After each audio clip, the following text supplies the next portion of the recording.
தென்னவன் media நேயர்கள் அனைவருக்கும் வணக்கம். இன்று நம்முடன் இணைந்திருக்கக்கூடிய சிறப்பு விருந்தினர் எழுத்தாளர் திரு பண்பழன் அவர்கள். வணக்கம் சார். வணக்கம். இப்ப தமிழக அரசு புதிதாக பொறுப்பேற்றிருக்கக்கூடிய தமிழக அரசு 717 மதுக்கடைகள் மூடப்படும், டாஸ்மாக் மதுக்கடைகள் மூடப்படும் அப்படிங்கிற மாதிரி தகவல் வெளியிட்டு இருக்காங்க. சோ இன்னும் ஒரு சில நாட்கள்ல அது முழுமையா அந்த மதுக்கடைகள்லாம் மூடப்படும் அப்படிங்கிற தகவல் வெளியாக இருக்கு. சோ இதுல இருந்து என்னன்னா, நம்ம முன்னாடி இருந்த அரசுகள் என்ன சொல்லியிருந்தாங்க அப்படின்னா, மதுக்கடை மூலம் தான் தமிழக அரசுக்கு வருவாய் ஈட்டப்படுது, அதனால மதுக்கடைகளை மூடினா நமக்கு வருவாய் இழப்பு ஏற்படக்கூடும் அப்படிங்கிற மாதிரி தகவல்கள்லாம் வெளியாகிட்டு இருந்தது. சோ இப்ப இந்த 717 கடைகள் மூடப்படும் பொழுது அதே மாதிரியான வருவாய் இழப்பை தமிழக அரசு சந்திக்குமா? வேறு ஏதாவது வகையில வருவாய் ஈட்டணும் அப்படின்னா என்ன பண்ணுவாங்க? தமிழக அரசுக்கு ஒரு வருவாய் வரும் வழிகளில் டாஸ்மாக் ஒன்று ஒத்துக்கொள்கிறேன். 4500 கடைகள் இருந்தது, 5400 வரைக்கும் போனதாக ஒரு தகவல் இருக்கிறது. இப்பொழுது அதை பற்றி அரசாங்க தரப்பில் எதுவும் அவர்கள் சரியான துல்லியமான புள்ளி விவரம் எதுவும் வெளியிடுவதில்லை. அது ஒன்று. இரண்டாவது, 717 கடைகள் மூடலாம் என்று சொல்லியிருக்கிறார்களே வழி எப்பொழுது அதற்கான வேலை துவங்கி இருக்கிறது. மூன்றாவது என்னன்னா, இதுக்கு ஆல்டர்னேட்டிவ் எத்தனையோ அண்ணாமலை சொல்லியிருக்காரு, நானும் விரிவாக நிறைய கட்டுரைகள்லாம் எழுதியிருக்கேன். ஒரே சமயத்தில் நம்ம எல்லா மதுக்கடைகளையும் மூட முடியாது. ரெண்டாவது, ஏற்கனவே சொல்லியிருக்காரு அந்த காலத்துல இருந்து அந்த மதுக்கடைகளை நிரந்தரமா, அதுவும் ஒரு மதுக்கடைகள் கூட இல்லாம மூடுறது கஷ்டம். எம்ஜிஆர் முயன்று பார்த்து அதுல தோல்வி அடைஞ்சிட்டார். அவர் முதல்ல என்ன பண்ணார்னா, மதுக்கடைகளை மூடிட்டு மது இல்லாம சில பேருக்கு அடிக்ஷன் ஆயிடும் இல்லையா, அவங்களுக்கு என்ன பண்றதுன்னு டாக்டர் சர்டிபிகேட் வாங்கி பர்மிட் கொடுக்கலான்னு கொண்டு வந்தாரு. அந்த முயற்சி தோல்வி அடைந்தது. அதுக்கப்புறம் அவரே மதுக்கடைகள் பண்ணாங்க. அப்புறம் அம்மா ஜெயலலிதா பீரியட்ல என்ன பண்ணாங்க, அந்த டாஸ்மாக் தமிழக அரசை ஏற்று நடத்தலாம் முழுக்க அப்படின்னு சொல்லிட்டு Tamil Nadu marketing and sales corporation தான் TASMAC, sales and marketing corporation. அது சிவில் சப்ளைஸோட சம்பந்தப்பட்டது.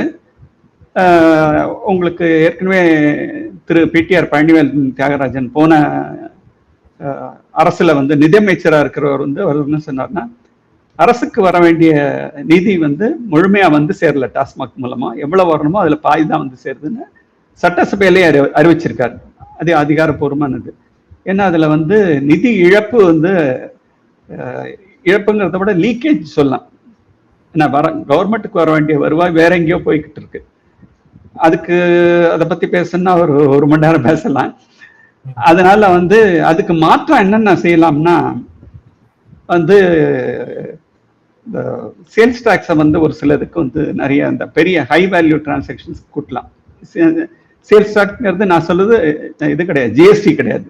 தமிழ்நாடு இன்னும் ஒரு சில பொருள்கள் மேல வேல்யூ ஆடட் டாக்ஸ் வச்சுட்டு இருக்கு. உதாரணமா ஆல்கஹாலா இருக்கலாம், இல்ல பெட்ரோலா இருக்கலாம், இல்லை நான் சொல்ல இண்டஸ்ட்ரியல் டீசல் இது மாதிரி இதுக்கெல்லாம் இண்டஸ்ட்ரியல் ஆல்கஹாலுக்கெல்லாம் கொஞ்சம் வரி விகிதத்தை கூட்டலாம். அப்புறம் அதே மாதிரி உங்களுக்கு இந்த ரேஸ் லாட்ரி இந்த மாதிரி இதெல்லாம் இது பண்ணலாம். பட் ரேஸ்க்கு முந்தி மாதிரி அரசாங்கம் அதுக்கு பெரிய இது பண்ணல, லாட்ரி பேன் ஆயிருக்கு, அது ஒண்ணு. அப்புறம் கவர்மெண்ட்டுக்கு வர வேண்டிய வருவாய் முக்கியமா மணல், தாது, கனிம வளங்கள், அது அப்புறம் கல்ல குவாரி, கிரானைட் குவாரி, அப்புறம் எத்தனையோ இதெல்லாம் இருக்கு, இயற்கை இதெல்லாம். அதை அபிஷியலாகவே இவங்க கவர்மெண்ட் ஏலம் விடுறது பாதி. அது தவிர இவங்க 30 அடி தோண்டிக்கலாம்னு சொன்னா அவங்க 6 அடி தோண்டிக்கலாம்னு சொன்னா 30 அடி தோன்றது மணல்.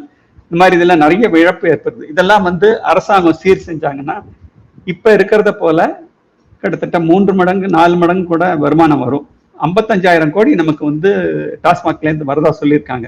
இந்த 717 கோடியை நம்ம 717 கடையினால வரக்கூடிய வருமானம் மிஞ்சி போனா ஒரு 8,000 கோடி இருக்கலாம்னு நினைக்கிறேன்.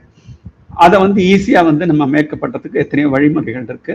அது ஒரு பொருளாதார ஆலோசகரும் சரி, ஒரு குழு அமைச்சு உண்மையிலேயே அதை சீரியஸா அதை பண்ணணும்னு நினைச்சா கண்டிப்பா பண்ணலாம். Okay sir. இன்னொன்னு என்ன சொல்லப்படுது அப்படின்னா, இந்த சந்து கடைகளோட எண்ணிக்கை அதிகமாகும் இந்த 717 கடைகளை மூடுனா. சோ அது பாத்தீங்க அப்படின்னா இது ஒரு சட்டப்பூர்வமா நமக்கு வரக்கூடிய வருவாய். ஒருவேளை சந்து கடைகள் வந்துச்சு அப்படின்னா அந்த வருமானம் அரசாங்கத்துக்கு வராம வேற யாருக்காவது போக வாய்ப்பு இருக்கு அப்படிங்கிற மாதிரி சொல்றாங்க. அது நடக்கிறதுக்கான வாய்ப்பு இருக்குன்னு நீங்க நினைக்கிறீங்களா சார்? இரண்டு விஷயம். தமிழ்நாட்டில் இருக்கிறவங்க சின்ன குழந்தைய கூட கேட்டா சொல்லுவாங்க, சந்து கடைகள் இப்ப இல்லாம இல்லை. என்ன, ரெண்டாவது காலையில ஒரு மத்தியானம் வச்சுங்களேன் 12 மணிக்கு ஓபன் பண்ண வேண்டிய ஷாப் காலைல 6 மணிக்கு திறந்துடுறாங்க. இதெல்லாம் எல்லா அமைச்சர்களுக்கும் அரசாங்க அதிகாரிகளுக்கும் தெரிஞ்சுதான் நடக்குது. முக்கியமா ரெவென்யூ அபிஷியல்ஸ், போலீஸ் டிபார்ட்மெண்ட் 2 பேரும். அப்புறம் ராத்திரி 10 மணிக்கு மூடணும்னா 12 மணி இல்லை 2 மணி வரைக்கும் கூட திறந்திருக்க கடைகள் 90%. அப்புறம் உங்களுக்கு நான் ஏற்கனவே சொன்ன மாதிரி உங்களுக்கு பிளாக் மார்க்கெட்ல வாங்கிட்டு போய் வெளியில இவங்க விற்கிறது, இதெல்லாம் அதுவும் இருக்கும் இருக்கு. இதெல்லாம் அரசாங்கம் முயற்சி எடுத்து இதை தடை செஞ்சாங்கன்னா அரசாங்கத்துக்கு வர வேண்டியது கண்டிப்பா வரும். ரெண்டாவது ஒண்ணு சொல்றேன், வீட்டு பக்கத்துல கிடைக்கிறது போய் அவசர ஆத்திரத்துக்கு குடிக்கணும்னு நினைச்சவன் போய் வாங்கிட்டு வருவானே வழிய, நீங்க அதெல்லாம் இது பண்ணீங்கன்னா நிப்பாட்டினீங்கன்னா உங்களுக்கு அவங்க பக்கத்துல எங்க டாஸ்மாக் கவர்மெண்டோட கடை இருக்கோ அங்க போய் வாங்கிக்குவோம். போதா குறைக்கு இப்போ ரெக்ரியேஷன் கிளப்னு சொல்லிட்டு ஒரு 123 லைசன்ஸ் போன ஆட்சியில கொடுத்தாங்க. மணமகள் மன்றம் அங்க இது பண்ணிக்கலான்னு அவங்க மெம்பர்ஸ் குடிக்கிறதுக்காக இது பண்ணது. பாரை அவங்க ஓபன் பண்ணி இது பண்ணது. ஆனால் மெம்பர்ஸ் அல்லாதவங்க கூட அங்க போய் கடை மாதிரி போய் வாங்கிட்டு வருது போன ஆட்சியிலேயே தொடங்கிடுச்சு. ஒரு 2-3 வருஷம் இருக்கும், 2023 நினைக்கிறேன். அதனால எப்படி இருந்தாலும் ஒரு பக்கம் நம்ம ஒரு அடைப்பை அடைச்சா இன்னொரு பக்கம் பிச்சுக்கிட்டு தான் போகுது. அது நிதர்சனமா தெரிஞ்ச உண்மை எல்லாருக்கும். அது கவர்மெண்ட் சரியான இதுல பண்ணிச்சுன்னா அவங்களுக்கு வர வேண்டிய வருவாய் 1 பைசா குறையாது. ஆனா இது சமூக தாக்கத்தம் எவ்வளவு பேருக்கு பாதிப்பு உண்டாக்குது. தேவையில்லாத இடத்தெல்லாம் சந்து கடைகள் முளைச்சு அதெல்லாம் அதே மாதிரி அனுமதி இல்லாத பார்கள் கிட்டத்தட்ட ஒரு 3 மடங்கு 4 மடங்கு, அதாவது கவர்மெண்ட் எவ்வளவு லைசன்ஸ் கொடுத்துருக்குதோ, என்ன 450 லைசன்ஸ் கொடுத்துருக்கேன் வச்சுங்க ஒரு உதாரணமா, கரெக்டான புள்ளி விவரம் ஞாபகம் இல்லை. அது போல 3 மடங்கு 4 மடங்கு மேல இது இருக்கு. இதுல இது அரசியல் கட்சிகளை சேர்ந்தவங்களோட பினாமிகள் தான் அதை லீஸ்க்கு எடுத்து நடத்துறாங்க. அதனால எல்லாருக்கும் தெரிஞ்சுதான் நடக்குது. Okay sir, okay. இப்ப நம்ம இந்த வருவாய் ஒருவேளை 8000 கோடி நமக்கு தடைபடலாம், அது வராமல் இருக்கலாம் அப்படின்னா இந்த 8000 கோடியை நம்ம என்ன சொல்றது, அதுக்கு மாற்றாக நம்ம எதை சார் கொண்டு வர்றது? நான் ஏற்கனவே சொன்னேன் உங்களுக்கு, மணல் கடத்தல், என்ன தாது கனிம வளங்களை இது பண்றது, அதெல்லாம் நமக்கு கிட்டத்தட்ட நான் கேரளாலையும் போயிருக்கேன், கர்நாடகாலையும் போயிருக்கேன். அங்க அவங்க மணல் வாங்கறது இல்லை. அங்க எனக்கு நான் பேங்க்ல வேலை செஞ்சுட்டு இன்ஸ்பெக்ஷன்ல இருந்தேன். அதனால சொல்ற போது அங்க வீடு கட்டுற இவங்கள்ட்ட எல்லாம் போய் ரியல் எஸ்டேட் இவங்கள்ட்ட கேட்பேன், உங்களுக்கு இந்த சிமெண்ட் எங்க வாங்குறீங்க, ஸ்டீல் எங்க வாங்குறீங்க, மணல் எங்க வாங்குறோம். எனக்கு கிடைச்ச 90% பதில் எங்களுக்கு மணல் தமிழ்நாட்டுல இருந்து வருது அப்படின்னு சொல்றாங்க. நமக்கு தமிழ்நாட்டுல பயன்படுற மணலை விட என்ன அண்டை மாநிலங்களுக்கு நம்ம தமிழ்நாட்டு மணல் தான் அதிகம். அதுக்கு என்ன காரணம்னா அங்க அவங்க இயற்கை வளங்களை சுரண்டுறத சூறையாடுறத விரும்புறது இல்லை. அதனால நமக்கு ஏற்கனவே சொன்ன மாதிரி ஒரு 3 மீட்டர் தோண்டுனா 30 மீட்டர் தோன்ற நதியில எல்லாம் ஏற்கனவே வறண்டு போய் கம்மாய்கள் பெரிய பெரிய இடத்துல எல்லாம் நீர்நிலைகள்ல பாறை உண்டாயிடுச்சு. அதுக்கு மேல தோண்ட முடியாதுங்கிற மாதிரி மணல் வத்தி போய் மலடாயிடுச்சு நதிகள்லாம். அதெல்லாம் நம்ம ஆட்கள் சரி பண்ணி கவர்மெண்ட்ல கணக்கு காமிச்சு தனியார்கள் கொழுத்த லாபம் அடையாம அரசாங்கத்துக்கு வர வேண்டிய வருவாய் ஒழுங்கா வந்ததுன்னா நமக்கு 8000 கோடிங்கிறது ஒண்ணுமே இல்லை. நான் 30,000 கோடிக்கு உங்களுக்கு வேணா போட்டு தரேங்க, எப்படி எந்த இதுல சம்பாதிக்கலாம். Okay sir. இப்ப இன்னொரு விஷயம் போன கவர்மெண்ட்ல கொடுத்தது மகளிர் உரிமை தொகை அப்படின்னு 1000 ரூபாய் கொடுத்தாங்க, ஒரு தகுதி வாய்ந்த மகளிருக்கு கொடுத்தாங்க. சோ இப்போ புதுசாக வந்திருக்கக்கூடிய அரசு 2500 ரூபாய் நாங்க உரிமை தொகையை கொடுப்போம், எல்லா மகளிருக்கும் கொடுப்போம் அப்படிங்கிற மாதிரி சொல்லியிருந்தாங்க. சோ ஒருவேளை இந்த திட்டத்தை செயல்படுத்தினால் தமிழக அரசோட அந்த நிதி நிலைமை இன்னும் மோசமாகும் அப்படின்னு சொல்லப்படுது. அது உண்மைதானா சார்? உண்மைதான். ஏன்னா அரசாங்கத்திட்ட பணம் இல்லை. ஏன்னா ஏற்கனவே 9,52,000 கோடி கடன் இருக்கு. இந்தியாலேயே கடன் வாங்கின மாநிலத்துல முதல்ல தமிழ்நாடு இருக்கு மேலாப்ல. நம்ம கடன் எவ்வளவு இருக்குன்னா நம்ம மாநில அளவுல உற்பத்தி மதிப்பு GSDP cross state domestic product அப்படிம்பாங்க, அதுல வந்து 30% நமக்கு கடன் இருக்கு. கிட்டத்தட்ட வருஷத்துக்கு 62,000 கோடி நம்ம வந்து கடனுக்கு வட்டி மட்டும் கட்டிட்டு இருக்கோம். நான் சொல்றது வந்து தமிழ்நாடு அரசாங்கம். அப்படிங்கிற போது இதெல்லாம் வந்து இவங்களுக்கு வந்து நிதி நிலைமையை வந்து சரியா வந்து கையாள தெரியலன்னு அர்த்தம். அவ்வளவுதானே வழிய இத வந்து ஒரு இலவச திட்டத்தை அறிவிக்கிறதுக்கு முன்னாடி அதுக்கு எங்கேருந்து பணம் வரும், எப்படி அதை வந்து இது பண்ண முடியும்? முதல்ல என்ன சொன்னாங்க, எல்லா பெண்களுக்கும் நாங்க, அப்புறம் தகுதி வாய்ந்த பெண்களுக்கு நாங்க, கிட்டத்தட்ட கடைசியா கேள்விப்பட்டது 1,39,00,000 பெண்களுக்கு இந்த திமுக அரசாங்கம் கொடுத்ததுன்னு சொன்னாங்க. இப்போ 1000 ரூபாய் 2000 2500 ஆக்கினா வந்து அரசாங்க கஜானா எவ்வளவு நாள் தாங்கும்னு தெரியல. புது அரசாங்கம் வந்து அவங்க அரசியல் கட்சியா இருக்கிற போது வாக்குறுதி கொடுத்ததுல 1,50,000 கோடிலேருந்து 3,00,000 கோடி ஆகும்னு வந்து கணக்கு பண்ணியிருக்கிறாங்க பொருளாதார நிபுணர்கள். அதான் எல்லா இலவசத்தையும் அவங்க அறிவிச்சபடி கொடுத்தால் அது எவ்வளவு தூரம் கொடுக்க போறாங்க, அது யார் யாருக்கு வந்து புதுசா வந்து தகுதி வாய்ந்தங்கிறத திரும்ப திமுக அரசாங்கம் சொன்ன மாதிரி என்ன கொடுக்க போறாங்களா? அப்புறம் வந்து இப்போதைக்கு என்ன சொல்லியிருக்காரு திரு விஜய் முதலமைச்சர், எனக்கு கொஞ்சம் டைம் வேணும், இப்ப உடனே இது பண்ண முடியாது, வெள்ளை அறிக்கை கொடுக்க போறேன், நிதி நிலைமையை பத்தி ஆராயணும் அப்படின்னாரு. அப்படின்னா வந்து அவங்களுக்கு வந்து அவருக்கு இந்த அரசுல இருக்கிற நிதி எப்படி பயன்படுத்துறது, எங்கெங்கெல்லாம் வருது, அதுல வந்து நம்ம வாக்குறுதிகளை நிறைவேற்றுறதுக்கு என்ன வழி இருக்கு, இல்ல பண்ண முடியுமா, அப்படி பண்றதா இருந்தா எல்லாருக்கும் பண்ண முடியுமா, ஒரு சில பேருக்கு மட்டும் பண்ண முடியுமா, இதெல்லாம் வந்து அவங்க ஆராய்ந்து வெள்ளை அறிக்கை கொடுத்தா ஓரளவு தெரியும். இன்னும் ரெண்டாவது வந்து உங்களுக்கு வந்து கிட்டத்தட்ட 1,29,000 கோடி பற்றாக்குறை பட்ஜெட் நம்மளுது, உங்களுக்கு ஏற்கனவே தெரிஞ்சிருக்கும் போன வருஷம். ரெண்டாவது வந்து 9,52,000 கோடியிலேருந்து இந்த 2027 மார்ச்சுக்கு வந்து கவர்மெண்ட் வந்து மேற்கொண்டு கடன் வாங்குற போது அது 10,71,000 கோடியா மாறும்னு சொல்லியிருக்கிறாங்க. அதான் பழைய இவங்க இன்டரிம் பட்ஜெட் போட்டாங்க இல்லையா, இடைக்கால பட்ஜெட். அதுல அத வந்து ரெண்டாவது இதுவரைக்கும் போன அரசாங்கம் அந்த கடன் வந்து வாங்கினதுல ஒரு 10% கூட என்ன இன்ஃப்ராஸ்ட்ரக்சர் டெவலப்மெண்ட், அதாவது உள்கட்டமைப்புக்கு வந்து செலவழிக்கல. மிச்சம் எல்லாம் வந்து எந்தெந்த வழியில போயிருக்கு, அது அந்த கடன் வாங்க வேண்டிய அவசியம் எதனால வந்தது, எவ்வளவு செலவழிச்சிருக்கோம்.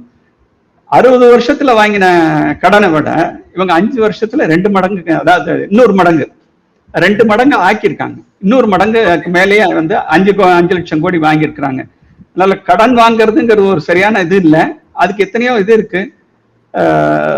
கடன் பத்திரங்கள் வெளியிடலாம் கவர்மெண்ட். அது வந்து பப்ளிக் வந்து விற்கிற போது என்ன ஆகும்னா உங்களுக்கு ரேட் ஆஃப் இன்ட்ரெஸ்ட் வெளியில வந்து நம்ம கடன் அரசாங்கம் கடன் வாங்குறத விட அரசாங்கம் எப்படி கடன் வாங்கும், ரிசர்வ் பேங்க்ல வாங்கும், இல்லைன்னா கவர்மெண்ட் ப்ராமிசரி நோட் ட்ரெஷரியில மூலமா வெளியிடும், இல்ல வந்து இன்டர்நேஷனல் இது இருக்கு இல்லையா உங்களுக்கு வேர்ல்டு பேங்க், இந்த மாதிரிமா இன்டர்நேஷனல் மானிட்டரி ஃபண்ட் இருக்கு, ஜிக்கா இருக்கு, ஜாப்பனீஸ் கிரெடிட் இது இருக்கு, அப்புறம் வந்து உங்களுக்கு ஏஷியன் டெவலப்மெண்ட் பேங்க் இருக்கு, இந்த மாதிரி நிறைய இருக்கு. அதெல்லாம் வந்து வாங்கலாம். இது வந்து ஒவ்வொரு பன்னாட்டு நிறுவனங்கள், நிதி நிறுவனங்கள் வந்து வாங்குற போது நேரடியா வாங்காம அதுக்கு மத்திய அரசாங்கத்தோட அனுமதி பெற்று வாங்கணும். ஏன்னா வந்து அது ஃபாரின் எக்ஸ்சேஞ்ச் இன்வால்மெண்ட் இருக்கிறதுனால அவங்க அனுமதி கொடுத்து ஆர்பிஐ மூலமா இவ்வளவு இது பண்ணலான்னு. ஏன்னா இவங்களுக்கு திருப்பி கொடுக்குறப்போ திரும்ப ஃபாரின் எக்ஸ்சேஞ்சில் கொடுக்கணும், ருப்பியில கொடுக்க முடியாது. அதெல்லாம் இதெல்லாம் யோசிச்சு பண்ணணும். இவங்க என்ன பண்ண போறாங்கன்னு எனக்கு சுத்தமா புரியல. இப்போ நம்ம வந்து தமிழகத்தை பற்றி நிறைய விஷயங்கள் பேசிட்டோம். ஒரு சில நாட்களுக்கு முன்னாடி நம்முடைய பிரதமர் திரு நரேந்திர மோடி அவர்கள் ஒரு சில வேண்டுகோள்களை நாட்டு மக்களை நோக்கி வைத்திருந்தார். அதுல முக்கியமான விஷயம் என்னன்னா, தங்கம் வாங்குவதை ஒரு வருடத்திற்கு நிப்பாட்டுங்க அப்படிங்கிற மாதிரி ஒரு வேண்டுகோள் விடுத்திருந்தாரு.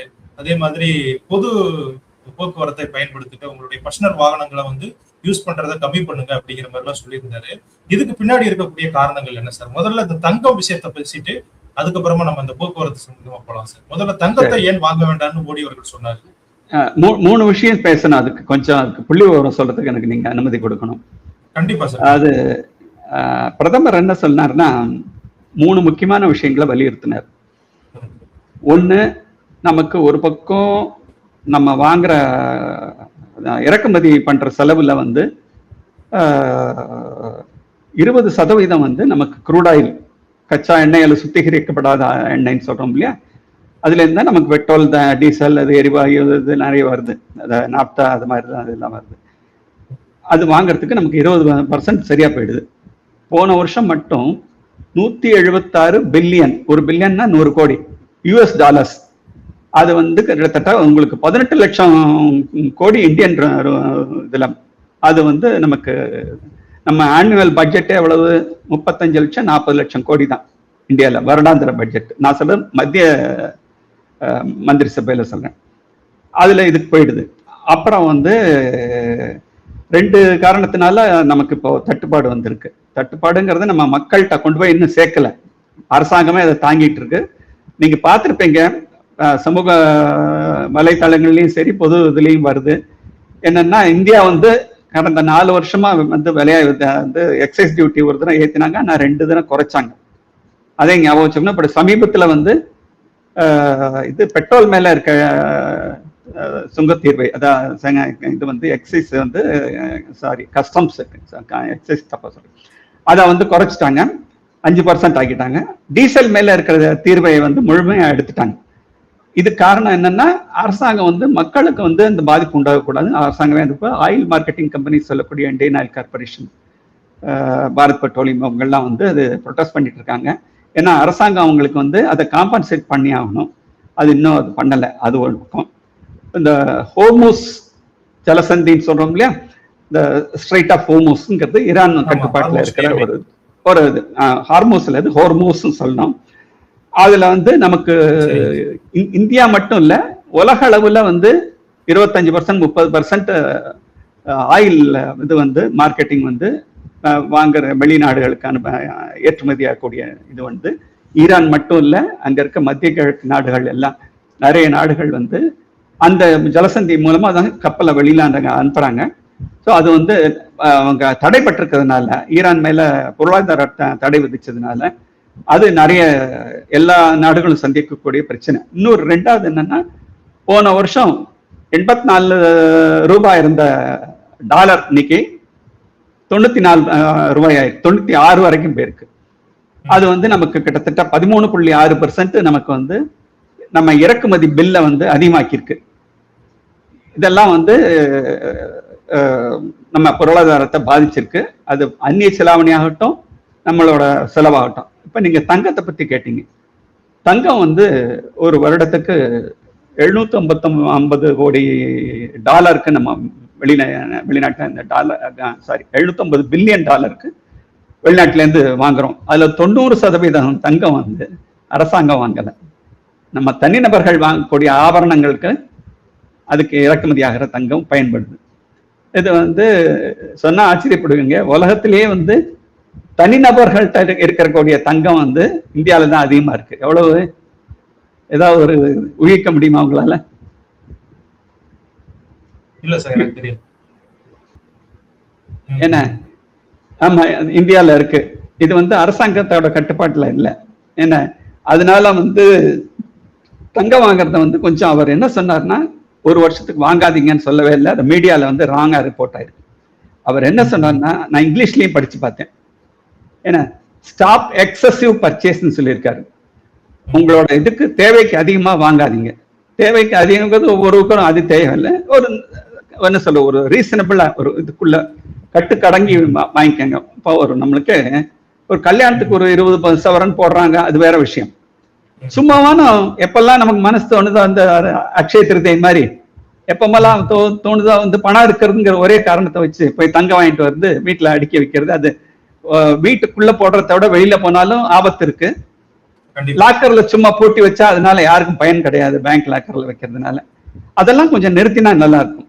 அதைத்தான் வந்து அவர் சொல்றாரு. தங்கம் வாங்காதீங்கன்னு சொல்லல, அதிகப்படியா வாங்காதீங்க, உங்கள் தேவையோட கட்டுப்பாடோட வாங்கிக்கங்கன்னு சொல்றாரு. தங்கம் வாங்குறது நிறுத்துங்கன்னு எங்கேயுமே சொல்லல பிரதமர். ஓகே சார், அடுத்ததா வந்து பாத்தீங்கன்னா, நம்ம இந்த பொது போக்குவரத்தை பயன்படுத்துவது, அது வந்து நமக்கு ஓரளவுக்கு யூகிக்க முடியுது. இந்த போர் காரணமாக நமக்கு வந்து இந்த கச்சா எண்ணெய் இதெல்லாம் வந்து அதிகமா கிடைக்கிறது இல்லை, அதுக்கு வந்து தட்டுப்பாடு இருக்கு. அப்படிங்கிறதுனால பொது போக்குவரத்தை பயன்படுத்த சொன்னாங்க அப்படிங்கிறது தெரியுது. சோ இது எவ்வளவு நாளைக்கு நீடிக்கும் அப்படின்னு நினைக்கிறீங்க சார்? இந்த தட்டுப்பாடு எல்லாம் எவ்வளவு நாளைக்கு இருக்க வாய்ப்பு இருக்கு? இல்ல, அது பில்லு வந்து நமக்கு வந்து ஃபாரின் எக்ஸ்சேஞ்ச் வரைக்கும் கன்சர்வேஷன். பொது போக்குவரத்து கட்டுப்படுத்துங்கன்னு மட்டும் சொல்லலை, உபயோகிச்சுங்கன்னு மட்டும் சொல்லலை. வெளிநாடுகளுக்கு அனாவசியமா போறது. இப்ப உள்நாட்டுக்குள்ளே பார்க்க வேண்டிய நிறைய இடங்கள் இருக்கு. நமக்கு ஃபாரின் எக்ஸ்சேஞ்ச் நிறைய செலவாகுது, அதையும் கொஞ்சம் குறைச்சுங்கன்னு சொல்லியிருக்காரு. அப்புறம் வந்து பொது போக்குவரத்தை இது பண்றது வந்து எனக்கு ரொம்ப வருஷமா பிடிச்ச சப்ஜெக்ட் அது. ஏன்னா வந்து ஒரே ஒருத்தர் இருப்பாரு, என்ன அது கிட்டத்தட்ட ஒரு 3 லிட்டர் குடிக்கக்கூடிய கார், அது 1.5 கோடியா இருக்கலாம், 8 கோடியா இருக்கலாம், ஈவன் 50 லட்சமே வச்சுங்க. தனியா வந்து காலையில ஆபீஸ்க்கு போயிட்டு வருதோ, ஒரு கிறிஸ்டின் கிளப்புக்கு போயிட்டு வருதோ, ஒரு ஷாப்புக்கு போயிட்டு வருதோ, இல்ல 2 பேர் அவர் கணவன் மனைவி அவர் ஷாப்பிங் போயிட்டு வருது, சினிமாக்கு போயிட்டு வருது, இந்த மாதிரி இருந்துங்கிற போது அவர் சாதாரணமா 2 பேர் உட்கார்ற கார்ல போயிட்டு வரலாம், டிரைவரை தவிர இன்னொருத்தர். அதுக்கு இந்த மாதிரி கார்கள். அதே மாதிரி வெளியூருக்கு வந்து ஒரு பிக்னிக்கோ டூரிஸ்டோ இல்லை வந்து ஒரு மாமனார் இருக்கா மச்சான் இருக்கா அவங்க வீட்டில் கல்யாணம் இந்த மாதிரி சொல்லிட்டு தொலை தூரத்தில் இங்கேருந்து மதுரைக்கோ கன்னியாகுமரிக்கோ தூத்துக்குடிக்கோ திண்டுக்கலுக்கோ நம்ம வந்து இங்கேருந்து கார் வச்சுட்டு போகிறது, வேன் வச்சுட்டு போகிறது, தனி பஸ்ஸில் அரேஞ்ச்மெண்ட் போகுது, இதெல்லாம் வந்து நிறுத்த சொல்றாரு. அவர் என்ன சொல்றாருன்னா, உங்களுக்கு சேஃப் ரோடு வந்து நம்ம பார்க்குறோம் நிறைய ஆக்சிடென்ட் ஆகுது, ஒரு பக்கம் பணத்துக்கு செலவு இருக்குன்னு, இன்னும் வந்து நம்ம உயிருக்கு பாதுகாப்பும் இல்லை, ஆபத்து இருக்கு. அதனால நீங்க பொது போக்குவரத்து பயன்படுத்தும் போது அவர் 2 சொல்றாரு. உள்ளூர்ல இருந்தா உங்களுக்கு டாக்ஸியோ இல்ல ஆட்டோவோ அதை வச்சுக்கலாம். அது மட்டும் இல்ல, சபர்பன் ட்ரெயின் இருக்கு, பேருந்து இருக்கு. வெளியூருக்கு போகும்போது உங்களுக்கு முக்கியமா ரெகுலரா போகக்கூடிய, நான் ஆம்னி பஸ்ஸை கூட சொல்ல மாட்டேன், ரெகுலரா போகக்கூடிய ஒரு பேருந்து இருக்கு, அரசாங்கத்தாகட்டும் தனியார் பேருந்தாகட்டும். அப்புறம் வந்து ட்ரெயின் இருக்கு. ட்ரெயின் வந்து உங்களுக்கு மாஸ் இது என்ன சொல்றது டிரான்ஸ்போர்ட், அதாவது ஆயிரக்கணக்கான மக்கள் ஒவ்வொரு ட்ரெயின்லையும் வந்து இது பண்றாங்க, பயணப்படுறாங்க. அந்த மாதிரி இதை யூஸ் பண்ணுங்கன்னு சொல்றாரு. இதுல வந்து நம்ம கம்ஃபர்ட் அவங்கவுங்க இதுக்கு தகுந்த மாதிரி பணத்தோட இதுக்கு தகுந்த மாதிரி சிட்டிங்லயும் போகலாம், ஏசி ஃபர்ஸ்ட் கிளாஸ்லயும் போறவங்க இருக்கிறாங்க கிட்டத்தட்ட விமானம் இதனால. அதனால வந்து பொது போக்குவரத்துங்கிறது வந்து வீணடிக்கிறது எனக்கு இஷ்டம் இல்லை. உள்ளூர் ஆகட்டும், குறைஞ்ச தூரத்துக்கு நடந்து போக வேண்டிய தூரத்துக்கு கூட வந்து 2 வீலர்லயோ கார்லயோ போறவங்க எல்லாம் நான் பார்த்திருக்கேன். எனக்கு கொஞ்சம் வயிறு எரிஞ்சு இருக்கு, இன்னும் இப்படி வீணாக்குறாங்களே. அதாவது 2 விஷயம், ஒண்ணு சோம்பேறி ஆயிடுறாங்க, 2வது எங்கிட்ட கார் இருக்கு பாருன்னு சொல்லிட்டு வெளியில போய் வெட்டி ஜம்பம்னு சொல்லுவோம் இல்லையா, அத மாதிரி வந்து போயிட்டு வருது வந்து ஊர்வலம் போற மாதிரி. அப்புறம் வந்து வெட்டியா வந்து பீச்சுக்கு போறேன், இல்ல கோயிலுக்கு போறேன், இல்ல அவரோட திருமணத்துக்கு போறேன்னு சொல்லிட்டு எல்லாத்துக்கும் வந்து தேவையில்லாம வாகனங்களை பயன்படுத்துறது வந்து நாட்டுக்கும் நல்லதில்லை. இந்த தட்டுப்பாடு வந்ததுனால நான் சொல்லலை, எப்போதுமே இது வந்து ஒரு கெட்ட பழக்கம். இதெல்லாம் நிறுத்திக்கணும். நமக்கு வந்து சமுதாய பொறுப்பும் தேச பற்றும் இருந்ததுன்னா இதெல்லாம் நிற்கும். Okay sir. அப்புறமா இன்னொரு விஷயம், நம்ம வந்து மக்களுக்கு வந்து எப்பவுமே சேமிக்கணும் அப்படிங்கிற ஒரு ஆசை இருக்கும். அதுல பெரும்பாலானவர்கள் வந்து இந்த தங்கத்துலதான் முதலீடு பண்ணுவாங்க.